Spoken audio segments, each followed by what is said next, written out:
Веќе заврши ауденцијата на делегацијата од Македонија, предводена од председателот Ѓорѓе Иванов ке папата Франциск. Средбата започна како што беше предвидено точно во 11:30. Всушност во протоколот на Ватикан досега не се случило да има некаков пропуст, така беше и денеска. Средбата започна точно на време во 11:30 и траеше толку колку што беше предвидено, околу 40 минути. Освен председателот Иванов, во делегацијата беше и министерот за надворешни работи Никола Поповски, сопругата на председателот, господја Маја Иванова, и се разбира амбасадорот во Ватикан тука од Република Македонија Звонимир Јанкуловски. Од она што можев јас да го видам, мојот впечаток е дека средбата помина срдечно. Се уште немам информации за тоа кои биле темите на разговорите. Председателот Иванов најави дека ќе даде изјава веднаш откако ќе завршат сите активности тука во Ватикан, но веднаш по средбата со папата Франциск, председателот Ѓорѓе Иванов замина на средба со државниот секретар на Ватикан монсеньор Пиетро Паролин. Всушност станува збор за, ако може така да се каже, премиерот на државата Ватикан. Средбата се уште трае, според моите информации, треба да заврши во секој момент.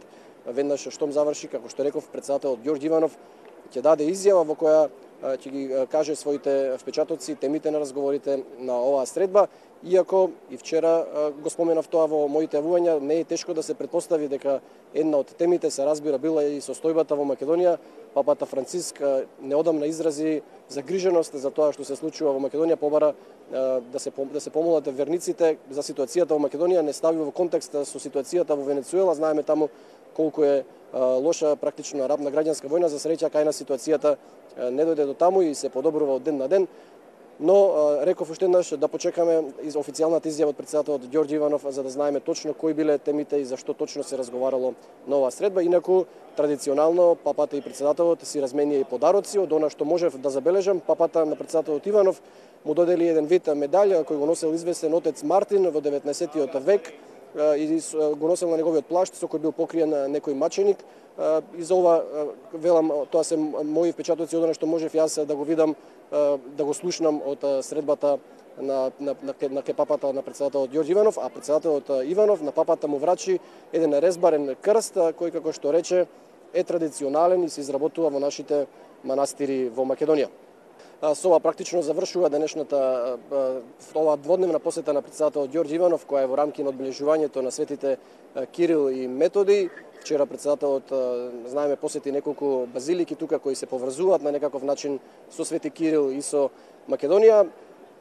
Уште да кажам дека еве времето тука е одлично. Имав прилика да видам дека во Скопје не е баш така и во Македонија. Тука температурата е навистина висока. Можда гледачите можете да забележат дека има тука илјадници луѓе традиционално чекаат по неколку часа за да влезат во овој храм во Свети Петар. Тоа е еден од 4 кардинални храмови. Процедурите се многу комплицирани за да се влезе внатре. За среќа ние бевме дел од делегација, па не моравме да ги поминуваме сите овие мачни и долги процедури. Од она што можев да го разберам, многу често тука луѓе се онесвестуваат додека чекаат да влезат во Ватикан, но ете упорните и тие што се навистина што сакаат да влезат на крајот успеваат.